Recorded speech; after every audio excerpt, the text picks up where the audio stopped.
Keluaran pasal 2. Seorang laki-laki dari keluarga Lewi kawin dengan seorang perempuan Lewi, lalu mengandunglah ia dan melahirkan seorang anak laki-laki.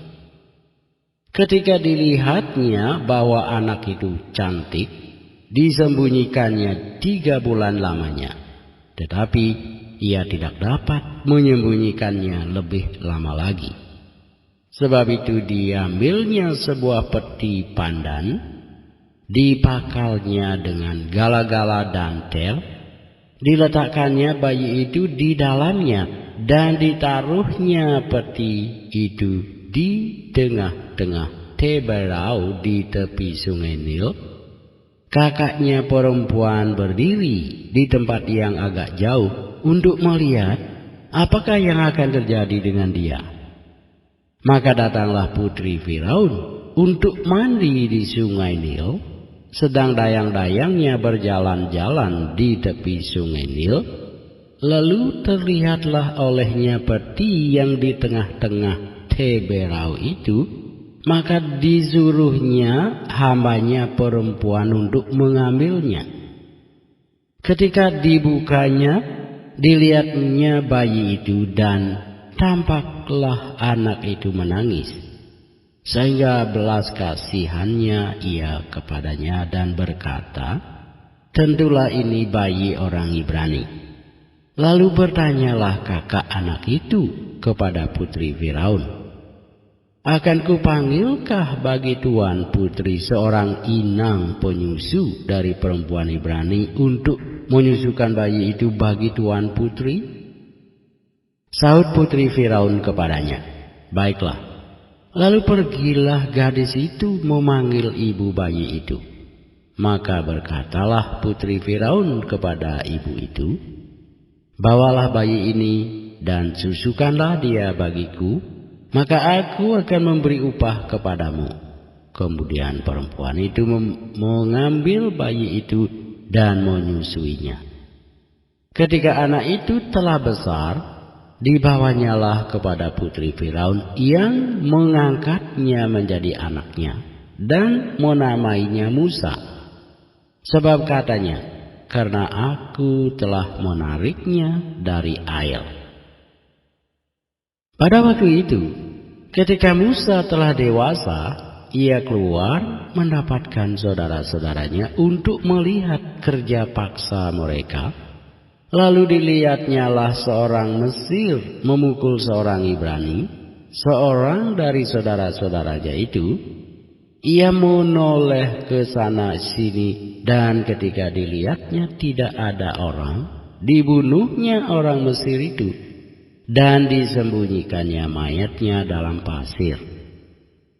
Ketika keesokan harinya ia keluar lagi, didapatinya 2 orang Ibrani tengah berkelahi. Ia bertanya kepada yang bersalah itu, "Mengapa engkau pukul temanmu?" Tetapi jawabnya, "Siapakah yang mengangkat engkau menjadi pemimpin dan hakim atas kami? Apakah engkau bermaksud membunuh aku sama seperti engkau telah membunuh orang Mesir itu?" Musa menjadi takut, sebab pikirnya, tentulah perkara itu telah ketahuan.